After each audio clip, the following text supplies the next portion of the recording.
La resolución del Ministerio de Turismo autorizando la construcción de hoteles de hasta 77 metros de altura en la zona de Macao, también ya antes lo había autorizado en la zona de Punta Cana, en el este del país, sigue generando controversias y hay sectores que entienden que esta disposición contraviene el modelo de desarrollo turístico que hemos tenido, pero además contraviene principios y aspectos urbanísticos relacionados con el uso de suelo.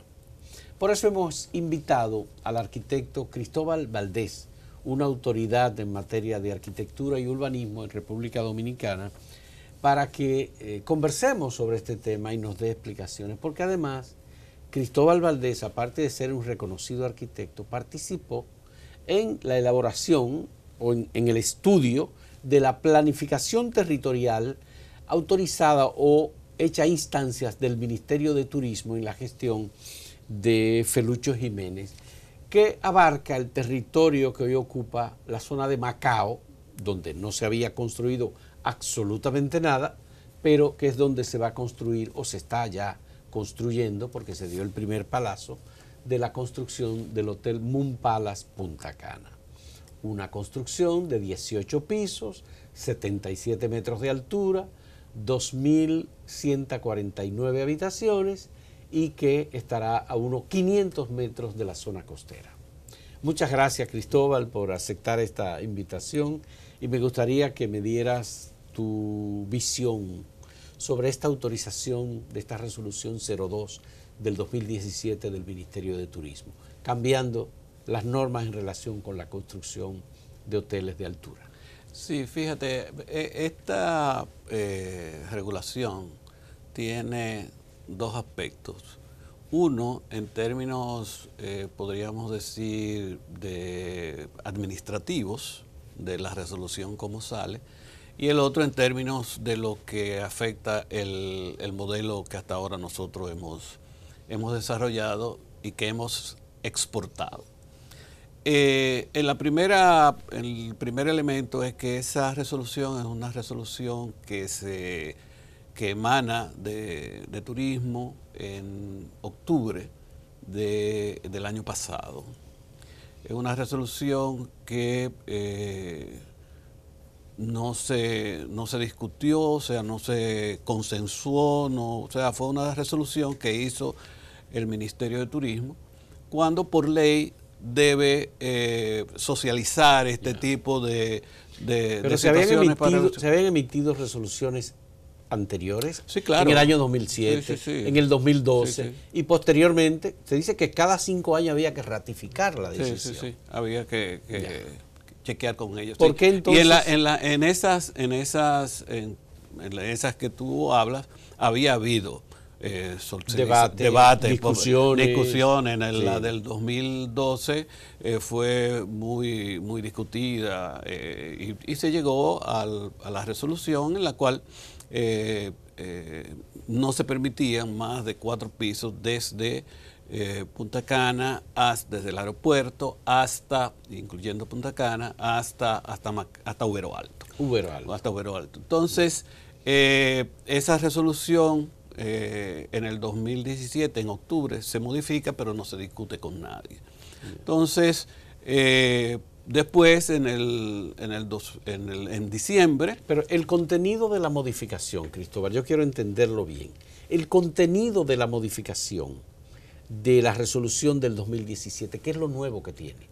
¿Cuál es la diferencia? La única diferencia es que le da a una parcela en específico la posibilidad de hacer edificaciones de 77 metros de altura, manteniendo la misma densidad, pero 77 metros de altura hasta 22 pisos. Estamos hablando de Macao, entonces. Estamos hablando solamente Macao. Sí, pero no es todo Macao, es una zona en Macao que es una parcela de unos 2 millones y algo, 4 millones de metros, en la cual eso se puede hacer. O sea, en ningún otro sitio de la parte de Macao o del resto de la zona este, de la parte esa de Macao hasta Punta Cana, no se puede hacer construcciones. No, se de esa mantiene la legislación que estaba vigente hasta ese momento. Pero en Cap Cana, por ejemplo, están haciendo edificaciones de altura, habitacionales, y ya lo levantaron. Sí, creo que hay uno que está en proceso, sí, pero eso había sido aprobado en el 2007. O sea, eso ahí no ha habido modificación. Ahí no hay, ni eso tiene ningún efecto ecológico, ni tiene ninguna violación de la normativa. No, ahí no hay ninguna violación. En el caso de Cap Cana, no. ¿Y por qué en el caso de Macao sí? Bueno, lo que pasa es lo siguiente. Tú tienes un modelo de turismo que ha sido exitoso por 35 años. O sea, cuando fueron los primeros desarrolladores de muchas habitaciones, que fueron los Barceló, en el año 82, que empezaron sus proyectos, hubo una discusión en la cual yo participé con la gente con el Ministerio de Turismo, en ese caso Secretaría, en la cual se decidió establecer un modelo en el cual las edificaciones se integraran al paisaje como un elemento de poder vender ese modelo a lo que era el naciente proyecto turístico en la zona este. Entonces se empezó a hacer y empezaron a llegar todas estas inversiones y se hicieron, bueno, tú sabes lo exitoso que ha sido eso. Entonces, hay 40.000 habitaciones en el este nada más. Exactamente.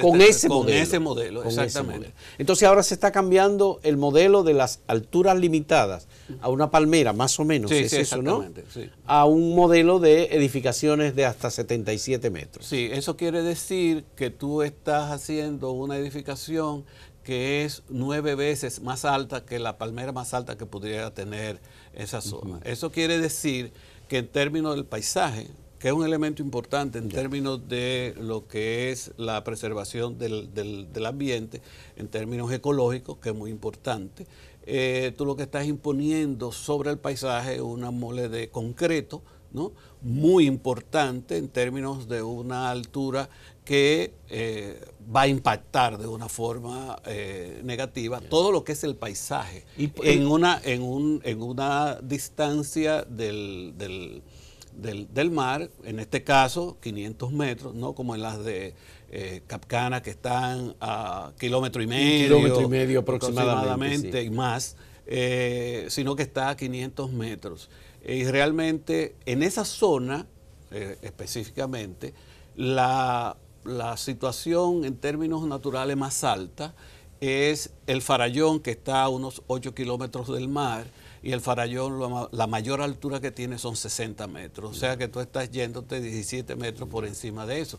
Entonces es importante que se pueda entender de que no ha habido en ningún momento ninguna objeción a que se haga la inversión, ni mucho menos, sino que es única y exclusivamente el cambio, porque este modelo ha sido tan exitoso que lo han copiado Cuba, Jamaica, México con la Ribera Maya, porque uno de los elementos importantes que se ha planteado en muchos de estos sitios es que esas edificaciones en altura ha habido problemas. O sea, no se vio que ese modelo en alturas para el turismo era adecuado, y estos países han empezado ya desde hace años a cambiar el modelo y llevarlo a... Por ejemplo, tú tienes en Ribera Maya y en Cancún, que Cancún es un modelo de edificaciones altas, pero tú tienes ahora mismo que donde se está haciendo la mayor cantidad de inversiones en México es en la Ribera Maya, que es con el modelo que nosotros tenemos. Entonces, ¿cuál es la situación? Porque en Ribera Maya tienen los dos modelos. Los dos modelos. Digo, en la Ribera Maya y en Cancún. México tiene los dos modelos. ¿Qué está pasando ahora? Que en las torres la cantidad de ocupación es menor que en la parte de Ribera Maya. Pero además el que vaya gasta menos, es más barata la habitación que lo que es en la Ribera Maya. Entonces, eso es una demostración de que el modelo debe ser discutido. Debe ser discutido. Vamos a hacer profundamente. una primera pausa en este diálogo con Cristóbal Valdés. En un momento retornamos. Sí.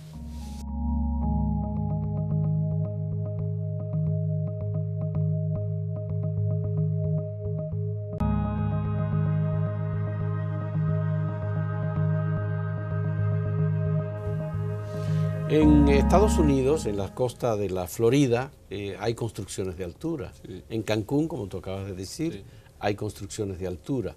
El tema del medio ambiente no está necesariamente conocido y comprobado que haya tenido un efecto nocivo para esos lugares en Miami y en Cancún.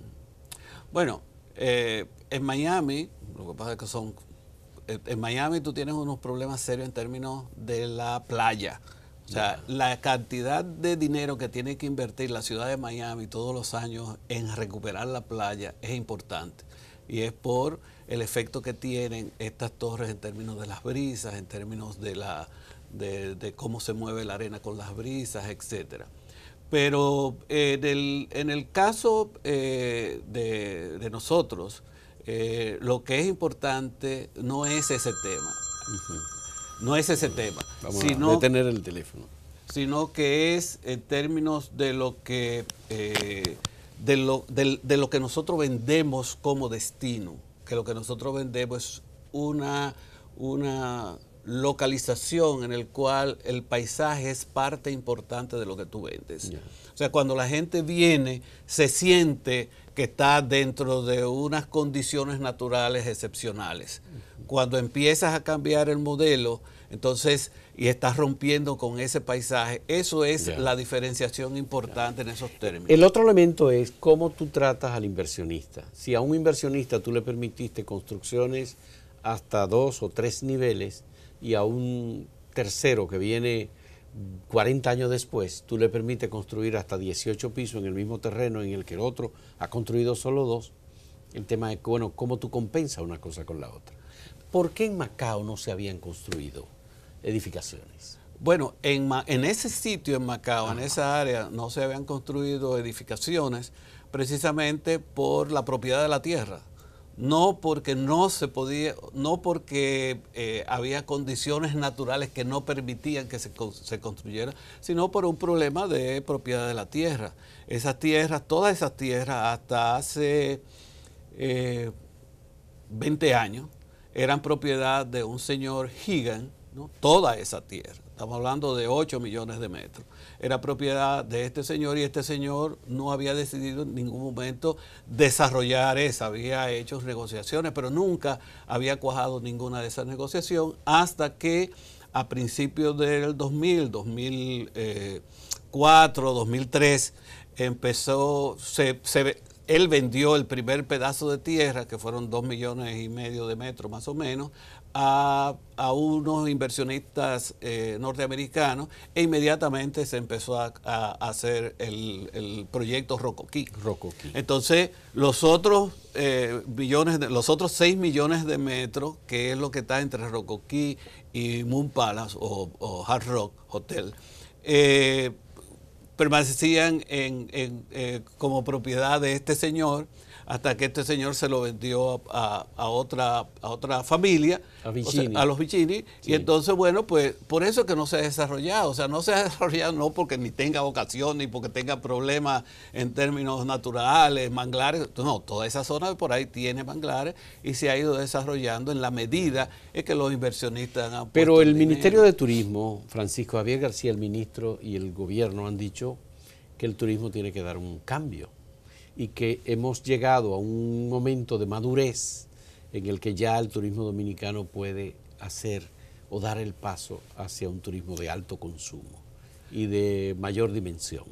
Y es donde viene esta inversión de $600 millones que en la construcción va a generar 5,000 empleos y que luego en operaciones el hotel va a generar 4,000 empleos directos más va a traer cerca de 250,000 turistas por año, nuevos. Sí, pero Eso no es posible. Pero claro que sí que es posible. Lo que pasa es que tú lo puedes hacer también en edificaciones bajas. Déjame decirte que una cosa que es importante es que no se cambió la densidad. Lo que quiere decir es que no es que van a poner más habitaciones que las que cabían antes. Van a poner la misma cantidad de habitaciones en el mismo terreno. O sea que no es que han expandido el número de habitaciones. Es el mismo número de habitaciones que se pudieran haber hecho en el mismo terreno con la densidad de altura. Ellos mucho compraron más 1.2 millones de metros. Sí, exactamente. Y van a usar solo el 6% de ese terreno. Y lo otro es parte de los manglares, humedales y otros recursos naturales que no se va a tocar. Bueno, pero perfecto. O sea, tú tienes todos esos recursos. Cuando tú vas a cualquiera de estos hoteles, tú, ¿cómo te sientes? ¿En medio de una ciudad o te sientes en medio de un campo? ¿Cómo se construyen 2.149 habitaciones en esa área sin afectar el manglar? Bueno, pero tú tienes que Hard Rock Hotel tiene 2.000 y pico de habitaciones y tiene menor cantidad de terreno. O sea que, esto se ha hecho en el país. O sea, sin ningún problema. Ahora, lo que pasa es lo siguiente también, que tú estás abriendo una caja de Pandoras. Cuando digo esto es que si tú te fijas, la mayor cantidad, por ponerte un ejemplo, tú tomas Juan Dolio. Cuando en Juan Dolio se empezaron a hacer las edificaciones en altura, sí. Había 10 hoteles en Juan Dolio. Ahora hay muchas edificaciones en altura y hay 2 hoteles. Las edificaciones en altura, ¿qué es lo que son? Bueno, son apartamentos de segunda vivienda. De segunda vivienda. Bueno, apartamentos de segunda vivienda no es un hotel que tiene, un hotelero que tiene unos contactos y trae y te llena el hotel. En el caso de la segunda vivienda, si tú quieres la alquilas, si no quieres no la alquila. Ya. Por lo tanto, no tiene mayor cantidad de habitaciones hoteleras, ¿no? Entonces, es un problema serio el que tú estás abriendo, porque tú lo que estás abriendo entonces es un turismo inmobiliario. Pero en este caso no se trata de eso. En este caso un palace es un hotel. No, pero entonces lo que pasa es lo siguiente, que tú abres una caja de Pandora. Porque entonces, y los otros terrenos y los otros propietarios se van a quedar viendo esas 2 torres. O sea, va a haber una presión importante en términos de... el modelo. El modelo de negocio. El modelo de negocio va a cambiar. La rentabilidad. Todo eso va a cambiar. Ya. Entonces, todo eso va a cambiar. Entonces no es un tema necesariamente de urbanismo, sino de urbanismo vinculado con el desarrollo de un modelo económico del turismo que se ha sustentado el turismo dominicano, y que este sería un nuevo elemento. Sí, pero además, en términos, lo que es importante también aquí es entender que cuando tú haces una regulación, la regulación debería ser integral. Es muy importante cuando tú haces un plan de ordenamiento territorial que no se vea única y exclusivamente un aspecto de lo que es el territorio, que es el caso del Ministerio de Turismo, que hace planes parciales porque solamente es sobre turismo. Es muy importante que sea un plan de ordenamiento territorial integral donde las comunidades y todos los elementos económicos y sociales también se tengan en cuenta, porque son parte integrante de este bien económico, sobre todo para nosotros, que es el mayor ingreso que nosotros tenemos como país. Entonces es muy importante preservar eso. Entonces la situación es que nosotros tenemos problemas muy serios de seguridad en esa zona. Tú tienes el hoyo de Friusa, tú tienes todas esas zonas que son zonas complicadas. Son zonas, no hay un hospital en esa zona para la población, no hay un hospital. Las escuelas son muy escasas, o sea, hay toda una situación en términos de la población que es importante poderle poner atención, porque El problema del turista no es único y exclusivamente que se quede en su hotel, sino que pueda participar de lo que es nuestra cultura, nuestra cultura culinaria, nuestra cultura en términos... Vamos a ver cuáles son aspectos de solución, digamos. El hecho cumplido es que se dio el primer palazo. En el siguiente segmento, que es el último, vamos a hablar de algunas posibles salidas que se puedan dar a este conflicto. En un momento retornamos.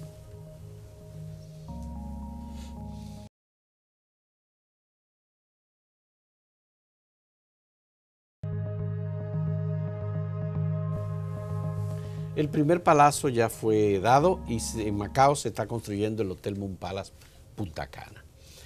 ¿Qué solución puede darse a un conflicto como este, en que ha habido poco diálogo? Se han ido al Tribunal Superior Administrativo tratando de echar atrás la resolución 02-2017 y hasta ahora no hay como una situación de diálogo entre el modelo hotelero o el sector hotelero establecido y los nuevos inversionistas con el gobierno de por medio.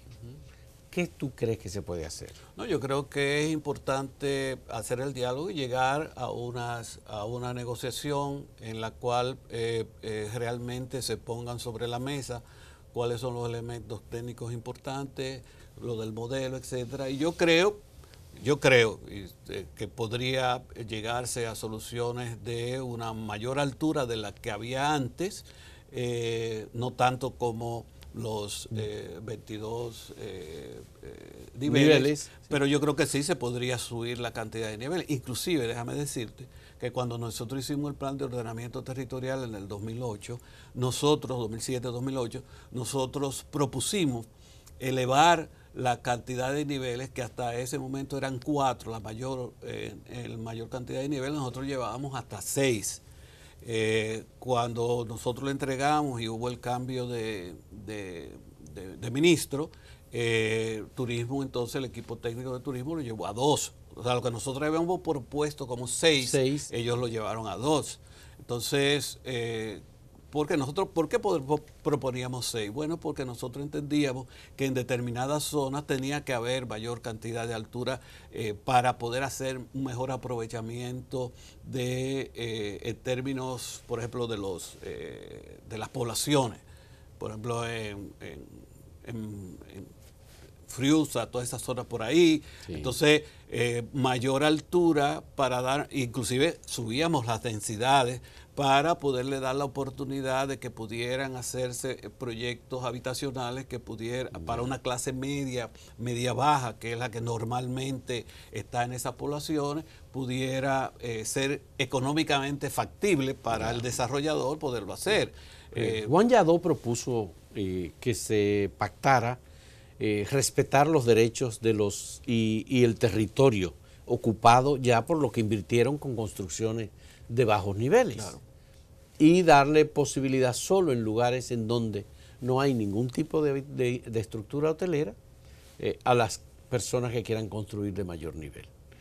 ¿Podría darse una negociación en ese sentido? No, debería darse. O sea, yo apuesto por esa negociación. O sea, yo creo que este es un renglón tan importante para el país y donde hay unas inversiones tan grandes y las posibles que puedan llegar, que yo creo que es fundamental que se llegue a unos acuerdos a través del diálogo para mantener la cordialidad y la fluidez que ha habido entre las autoridades y los inversionistas. O sea, yo creo que eso es muy importante para el país. Pero el gobierno es un ente de regulación, es la autoridad. No, en este caso. ¿Es un actor en el diálogo? Claro, fundamental, porque el diálogo es entre los inversionistas y el gobierno. O sea, no es entre inversionistas, porque entre inversionistas no van a solucionar nada. No hay nada que hacer. Por ejemplo, Moon Palace Punta Cana vino por invitación del gobierno. El gobierno aceptó, el gobierno apoyó y ha dicho, este es el nuevo modelo que nosotros vamos a apoyar. Si ustedes no han invertido y no se han preparado, eso es lo que dijo el ministro de Turismo, es un problema de ustedes. Es que en este caso la visión en términos de lo que era lo que dice la ley y lo que era la tradición de llegar a acuerdos de poder establecer consenso, no se hizo. Esa es la situación. En este caso específico no se hizo. Sí que ha habido una dificultad de diálogo para entenderse con el Ministerio de Turismo. Exactamente. Entonces, vuelvo y te repito, para mí es fundamental que un renglón económico como tan importante para el país se lleguen a situaciones de consenso. O sea, yo creo que es muy importante que los hoteleros con el Ministerio de Turismo, que quien es por ley el que da las normativas, o sea, eso no se puede, inclusive eso lo han reconocido también los hoteleros, es importante el hecho de que pueda haber una negociación, un diálogo, que se pueda llegar a acuerdos en los cuales estén de acuerdo. ¿A quién le corresponde, Cristóbal, dar el paso para ese diálogo? ¿Al ministerio, al sector privado, a Sonajores?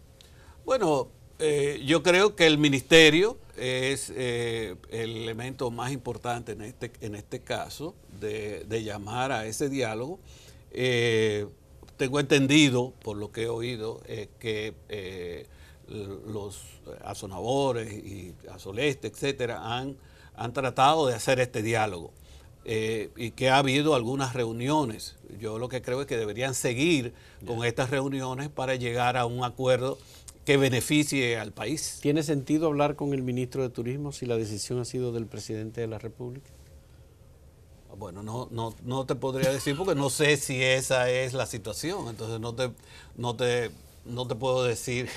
Yo creo que hay que hablar con el ministro de Turismo. Yo creo que el presidente es una figura de último recurso y no sé, o sea, no creo que el presidente le vaya a pasar por arriba a su ministro. O sea, o el ministro no le puede pasar por arriba al presidente. De ninguna manera. No, claro, imposible. Por lo tanto, yo creo que con quien hay que hacer el diálogo es con el ministro.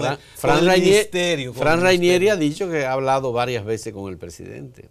Uno no sabe si al final está hablando sobre ese tema o sobre otros temas, porque vino la presidenta de la Asociación Mundial de Turismo. Así es. Sí, bueno, no te sé decir porque no sé en términos de qué han hablado. Estamos convencidos de que el turismo es un elemento fundamental, es el principal renglón de la economía dominicana. Sin lugar a dudas. Eso va a seguir creciendo y que el presidente tiene un proyecto de que cuando finalice su gobierno él quiere tener 10 millones de turistas por año en República Dominicana. Pero déjame decirte algo que es muy importante, que quisiera retomar.